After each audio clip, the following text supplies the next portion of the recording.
जम्मू कश्मीर के पुलवामा में आतंकवादियों से 18 घंटे चली मुठभेड़, मास्टरमाइंड गाजी रशीद और कामरान समेत 3 आतंकी ढेर, 5 सुरक्षा बल शहीद।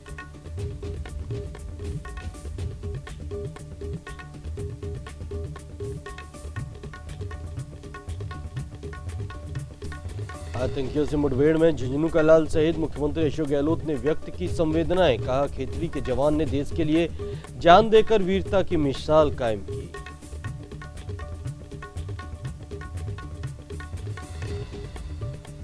यूएसए दौरे पर राजस्थान के deputy CM Sachin Pilot Boston के हार्वर्ड यूनिवर्सिटी में दिया व्याख्यान, कहा पुलवामा हमले का देंगे मुंहतोड़ जवाब, देश हित में सभी पार्टियां एकजुट।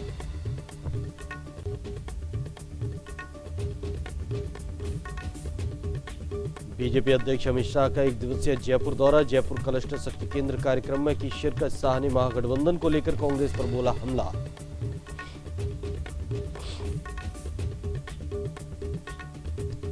स्वच्छता सर्वेक्षण 2019 के तहत जयपुर शहर को मिला ODF++ का दर्जा, जयपुर नगर निगम के कमिश्नर और उपायुक्त ने दी जानकारी।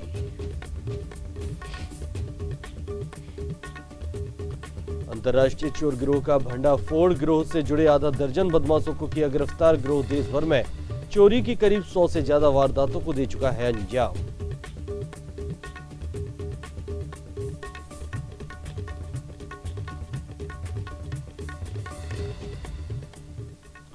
नमस्कार, आप देख रहे हैं न्यूज इंडिया और आपके साथ मैं हूं भानु दीक्षित। जयपुर में बीजेपी के राष्ट्रीय अध्यक्ष अमित शाह जैसे ही शक्ति केंद्र सम्मेलन के मंच पर पहुंचे तो कार्यकर्ताओं ने पाकिस्तान के खिलाफ नारेबाजी शुरू कर दी। अमित शाह ने उनसे कहा कि मोदी सरकार शहीद जवानों के बलिदानों को व्यर्थ नहीं जाने देगी, इस कायराना हरकत का सही समय पर मुंहतोड़ जवाब दिया जाएगा। शाह ने कहा सभी राजनीतिक दलों में बीजेपी ही एक ऐसी पार्टी है जो आतंकवाद के खिलाफ जीरो टॉलरेंस की नीति अपनाती है। शाह ने कहा कि नरेंद्र मोदी के प्रधानमंत्री बनने के बाद देश की सेना मजबूत हुई है। देश में आजादी के बाद पहली बार पीएम मोदी ने सबसे बड़ा रक्षा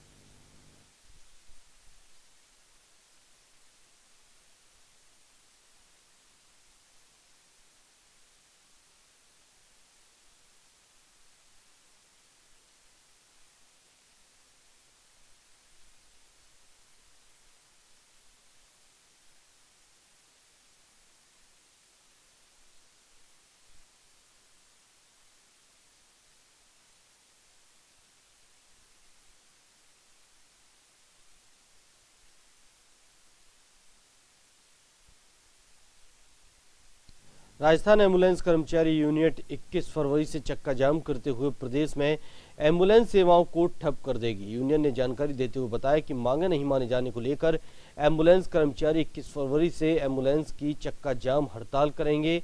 उन्होंने बताया कि जीवनदायिनी की इस सेवा के कारण प्रदेश में जो भी असर पड़ेगा उसकी जिम्मेदार सरकार की होगी।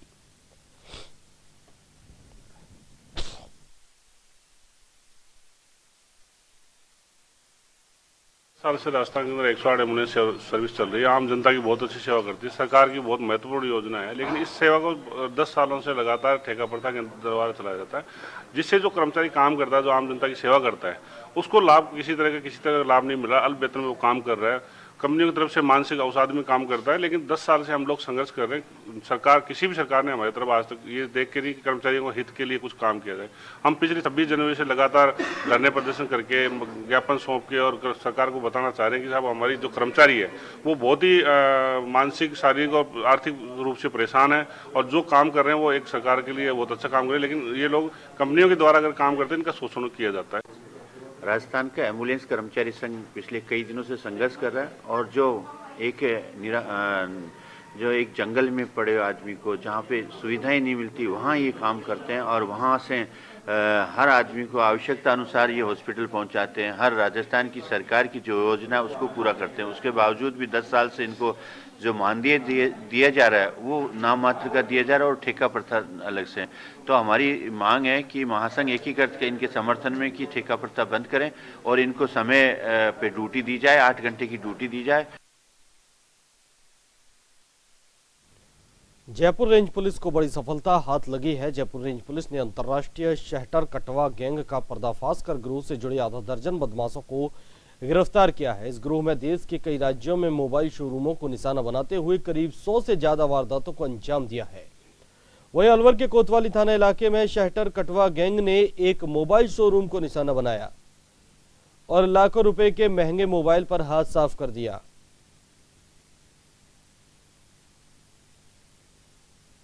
रात्रि गश्त संपन्न होने के बाद जो कमजोर टाइम रहता 5 साढ़े 5 बजे के बाद, उस वक्त दोनों जगह एक के बाद एक दिन लगातार 2 दिन में वारदातें हुई थी। दोनों में तरीका भी एक था, शटर निकाल के आगे करके बहुत कम गैप में कुछ लड़के अंदर गए थे और महंगे मोबाइल को निकाल के चोरी करने की वारदात हुई थी। फिर उसके बाद हम लोगों ने जो सीसीटीवी फुटेज, जो कुछ एक इमेजेस रिकवर किए थे, उसके साथ साथ जो तरीका वारदात और पहले चालानशुदा मुलजिम है, उन सब की डिटेल निकालने के बाद पता लगा कि ये कोई कुख्यात शटर कटवा गया। राजस्थान वक्फ बोर्ड कर्मचारी संगठन के प्रदेश अध्यक्ष एम इस्लाम और वक्फ बोर्ड के अधिकारियों और कर्मचारियों ने ज्योति नगर स्थित वक्फ बोर्ड परिसर में पुलवामा में शहीद हुए सीआरपीएफ जवानों को श्रद्धांजलि देते हुए आतंकियों पर सख्त कार्रवाई की मांग की। वक्फ अधिकारियों ने शहीदों के लिए दुआए मगफिरत की। इसके साथ ही कर्मचारियों ने एक दिन का वेतन भी शहीदों की याद में राज्य सरकार के कोष में दान किया। वक्फ बोर्ड के कार्यवाहक अध्यक्ष एम इस्लाम ने सभी कर्मचारियों के सामने वेतन दान करने का प्रस्ताव रखा, जिसे सभी ने एक मत से स्वीकार किया।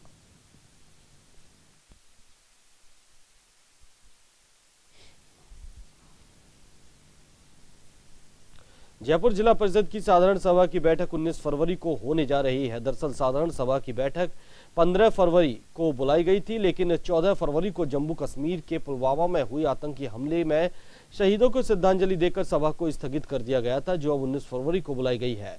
बैठक को लेकर जिला प्रमुख मूलचंद मीणा ने बताया कि बैठक में बचे कामों को प्राथमिकता देते हुए पूरा किया जाएगा। वहीं साधारण सभा की बैठक में मौसमी बीमारियों जैसे स्वाइन फ्लू को रोकने का काम किया जाएगा।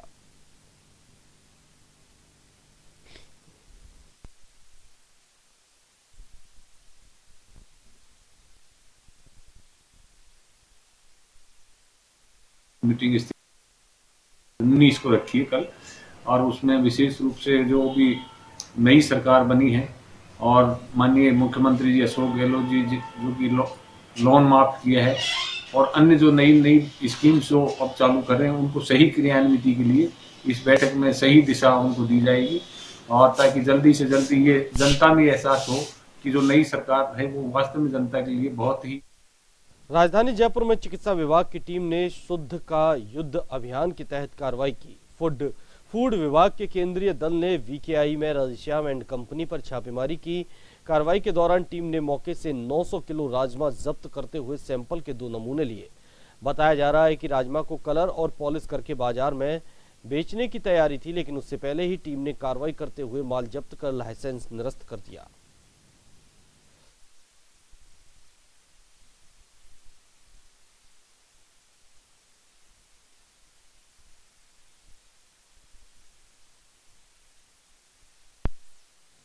जयपुर के दिल्ली रोड स्थित निम्स यूनिवर्सिटी ने राजस्थान के 5 जांबाज सीआरपीएफ जवानों के शहीद परिवारों के बच्चों की पढ़ाई का पूरा जिम्मा उठाया है। एक रिपोर्ट देखिए।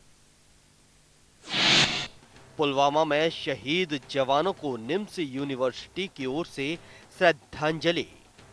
राजस्थान के 5 शहीद जवानों के परिवारों की निम्स परिवार करेगा मदद। निम्स यूनिवर्सिटी ने शहीदों के बच्चों की पढ़ाई का उठाया पूरा जिम्मा। स्कूल से लेकर कॉलेज तक की शिक्षा होगी मुफ्त। भारत का अग्रणी शिक्षण संस्थान है निम्स यूनिवर्सिटी। जयपुर दिल्ली रोड पर स्थित भारत की सबसे बेहतरीन यूनिवर्सिटी निम्स यूनिवर्सिटी ने एक और अहम जिम्मेदारी उठाते हुए फैसला लिया है कि जम्मू कश्मीर के पुलवामा में सीआरपीएफ के काफिले पर हुए आत्मघाती हमले में शहीद हुए राजस्थान के 5 जवानों के परिवारों के बच्चों को फ्री शिक्षा मुहैया कराएगी। दरअसल निम्स यूनिवर्सिटी की ओर से शहीद जवानों के लिए श्रद्धांजलि कार्यक्रम का आयोजन किया गया। इस दौरान निम्स प्रशासन ने निर्णय लेते हुए कहा कि इस दुख की घड़ी में पूरा निम्स परिवार शहीदों के परिवारों के साथ खड़ा है और घायल जवानों के जल्द स्वस्थ होने की कामना करता है। वहीं निम्स यूनिवर्सिटी ने शहीदों के बच्चों के लिए स्कूल से लेकर कॉलेज तक की शिक्षा का खर्च उठाने का फैसला किया है, जिनमें रहने, खाना और पढ़ाई के दौरान जरूरत के सभी सामान भी शामिल हैं। बहरहाल निम्स यूनिवर्सिटी देश और विदेश में उच्च स्तरीय शिक्षा के लिए जाना जाता है। इस यूनिवर्सिटी में मेडिकल से लेकर आधुनिक उच्च स्तरीय शिक्षा के साथ साथ बच्चों को कौशल प्रशिक्षण भी दिया जाता है। करीब 25 देशों के छात्र निम्स यूनिवर्सिटी में आधुनिक शिक्षा ग्रहण कर रहे हैं। वहीं छात्रों को वैश्विक स्तर की शिक्षा का अनुभव करवाने के लिए निम्स यूनिवर्सिटी ने कई बड़े देशों के साथ समझौता किया है, जिसमें मुख्य तौर पर जापान, इंग्लैंड, रशिया और इटली शामिल हैं। ऐसे में पुलवामा में शहीद हुए सीआरपीएफ जवानों के परिवारों के लिए सच्ची श्रद्धांजलि देने के लिए निम्स यूनिवर्सिटी का ये फैसला काबिले तारीफ है। न्यूज इंडिया के लिए स्पेशल डेस्क की रिपोर्ट। भरतपुर में जिला कलेक्टर डॉक्टर आरुषि अजय मलिक की अध्यक्षता में विभागीय समन्वय समिति की जिला स्तरीय साप्ताहिक समीक्षा बैठक कलेक्ट्रेट सभागार में आयोजित की गई। बैठक में जिला कलेक्टर ने मुख्य शिक्षा अधिकारी को पंचायत समिति डींग के कुचावटी राजकीय स्कूल के प्रधानाचार्य को लापरवाही के चलते निलंबित करने के निर्देश दिए, साथ ही तत्काल वर्क ऑर्डर जारी कराने के निर्देश दिए।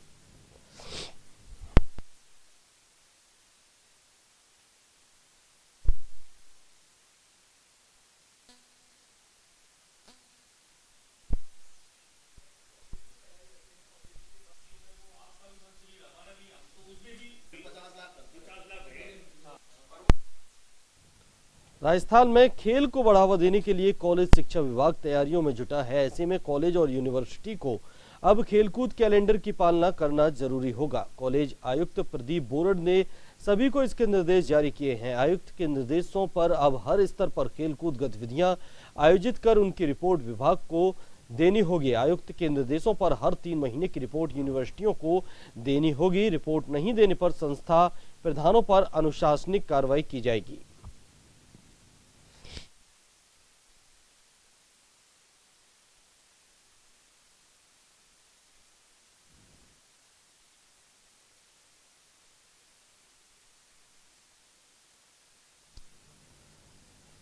जालोर के तलवाड़ा गांव के मानसिक रोगी ने अपनी पत्नी और 2 पौत्रियों पर कुल्हाड़ी से वार कर हत्या कर दी। वहीं घटना को अंजाम देने के बाद आरोपी ने खुद भी पेड़ से फांसी का फंदा लगाकर आत्महत्या कर ली। सूचना के बाद मौके पर पहुंची पुलिस ने घटना की जानकारी ली।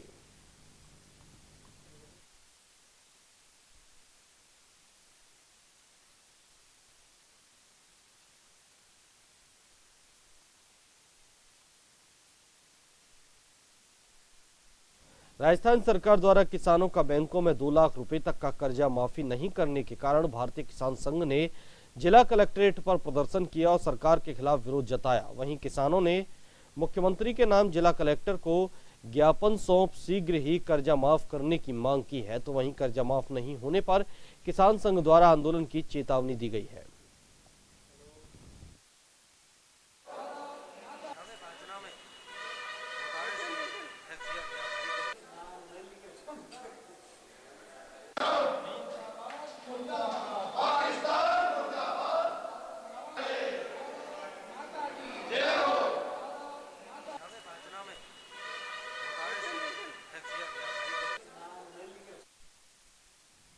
भरतपुर के चिकसाना थाना क्षेत्र में मिले मानव कंकाल का पुलिस ने जिला आरबीएम अस्पताल में मेडिकल बोर्ड से परीक्षण करवाया। जानकारी के मुताबिक चिकसाना थाना क्षेत्र के गांवड़ी गांव में राजीव गांधी अटल सेवा केंद्र के पास मानव खोपड़ी का कंकाल मिला था, जिसकी सूचना पर पुलिस मौके पर पहुंची और मामले की जानकारी ली।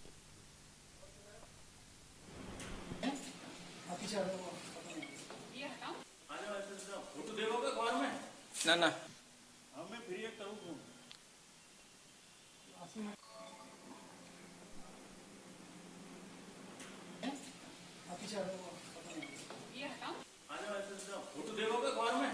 ना ना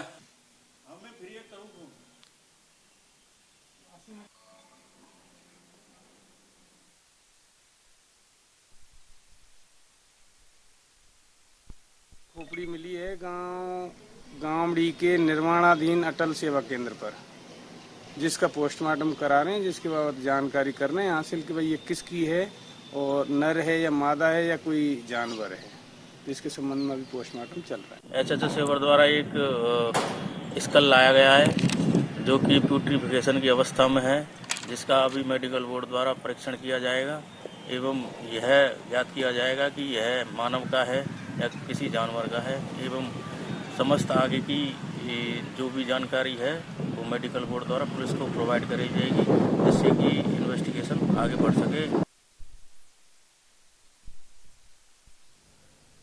सरदार शहर कस्बे के वार्ड 33 में एक बार फिर चोरों ने एक सूने घर को निशाना बनाते हुए घर में रखे सोने चांदी के जेवरात पर और नकदी पर हाथ साफ कर दिया। शहर में इस बार चोरियों के बढ़ने से पुलिस पर सवालिया निशान उठने लगा है। शहर में चोरियों का सिलसिला रुकने का नाम नहीं ले रहा, जिससे आमजन में पुलिस के खिलाफ जमकर रोष है। वार्ड 33 के पूर्व पार्षद ने बताया कि गांव बुकलसर के रात को किसी काम से गांव में गए चोरों ने उस घर में ताला तोड़कर सोने चांदी के जेवरात सहित नकदी लेकर फरार हो गए।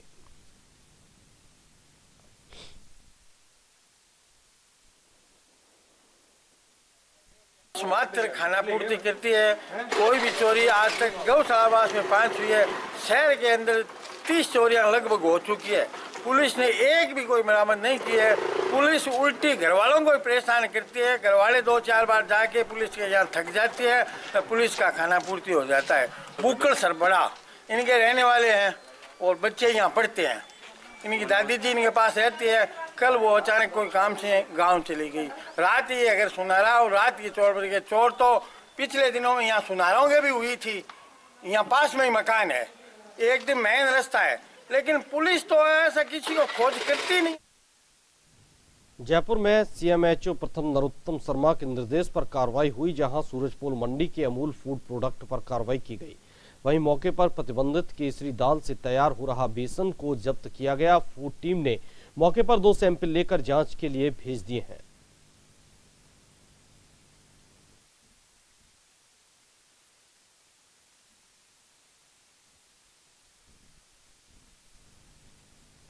ओसवाल पंचायत भवन में मेरा बूथ मेरा गौरव कार्यक्रम के तहत बूथ स्तरीय कार्यकर्ता सम्मेलन आयोजित हुआ। कार्यक्रम के मुख्य अतिथि चुरू जिला प्रभारी मंत्री सुभाष गर्ग थे।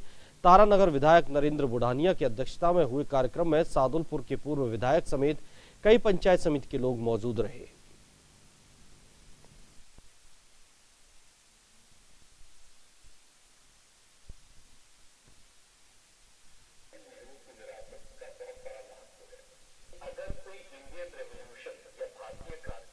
रोल के दाई मुख्य नहर में सरकन्या के पास एक अज्ञात महिला का शव नहर में तैरता हुआ मिला, जिसकी सूचना ग्रामीणों ने सीसवाली पुलिस को दी। मौके पर पहुंची पुलिस ने विवाहिता की शव को कब्जे में लेकर सीसवाली सामुदायिक अस्पताल की मोर्चरी में रखवाया, जिसकी शिनाख्त के लिए आसपास के थानों में सूचना दी गई।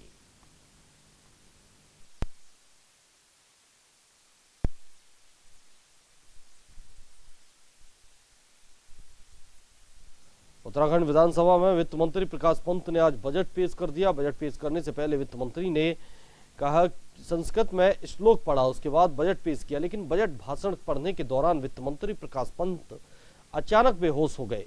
वहीं मौके पर उन्हें अस्पताल पहुंचाया गया, जिसके बाद सीएम त्रिवेंद्र सिंह रावत ने बजट भाषण पढ़ा। बता दें कि इस बार त्रिवेंद्र सरकार ने 48,663.90 करोड़ का बजट विधानसभा में पेश किया है। तो वहीं जम्मू कश्मीर में हुए आतंकी हमले में शहीद हुए उत्तराखंड के जवानों के चलते कांग्रेस ने आज सुबह ही सदन की कार्यवाही का बहिष्कार कर दिया था।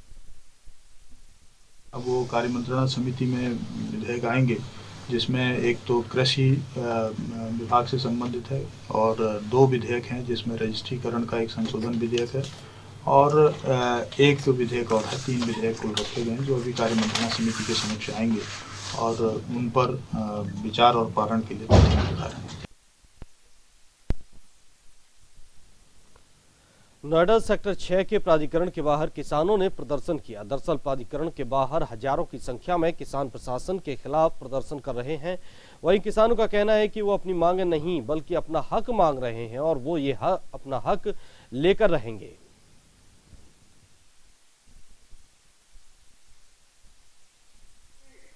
युवा निर्माण संगठन ये वाली की ओर से ये लोग 12 तारीख को यहाँ पर आए थे। हम और नगर मजिस्ट्रेट गए, इनसे कहा कि अपना मांग पत्र दे दें, उनकी जो मांग है जिससे इनसे वार्ता की जा सके। मांग पत्र इन्होंने आज अभी ये 18 तारीख को दिया है, 18 फरवरी को दिया है।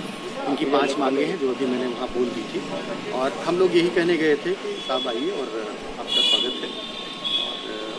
अपने में से 10 लोग, 5 लोग, 15 लोग, जो भी लोग हों, जिन पर उनका विश्वास हो उनको आए और आगे किसानों ने मना कर दिया तो अभी मना नहीं किया। उन्होंने कहा है कि हम विचार करेंगे।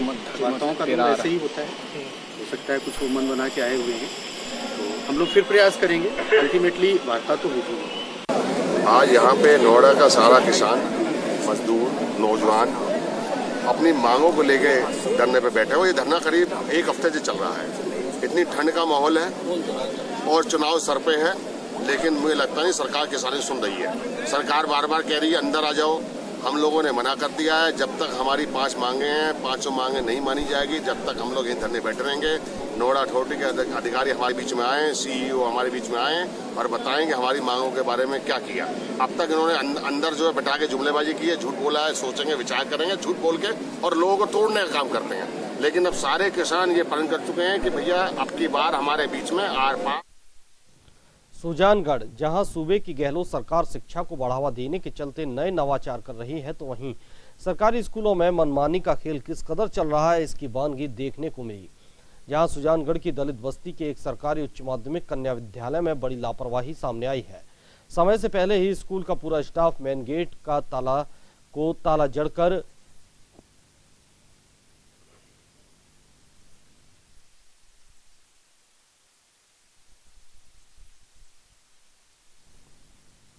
सहारनपुर में एक शिक्षक ने छात्र को पीटते हुए कहा कि स्कूल में मिड डे मील खाने आते हो। इतना ही नहीं, शिक्षक ने छात्र को टीसी काटने से लेकर रिकॉर्ड खराब करने तक की धमकी दी। छात्र ने बताया कि शिक्षक ने कहा कि पढ़ना ही था तो इंग्लिश मीडियम में दाखिला करवाते। छात्र ने जब पूरे मामले की जानकारी परिजनों को दी तो परिजनों ने मारपीट की वजह पूछने के लिए स्कूल पहुंचे तो शिक्षक ने उनसे कहा कि जो करना है वो कर लो, मेरा कुछ नहीं कर पाओगे।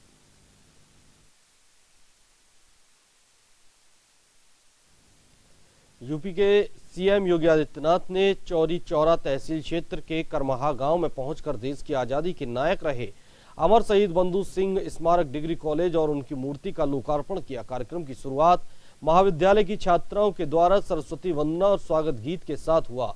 उसके बाद कार्यक्रम के मुख्य अतिथि योगी आदित्यनाथ ने दीप प्रज्वलित कर कार्यक्रम की शुरुआत की।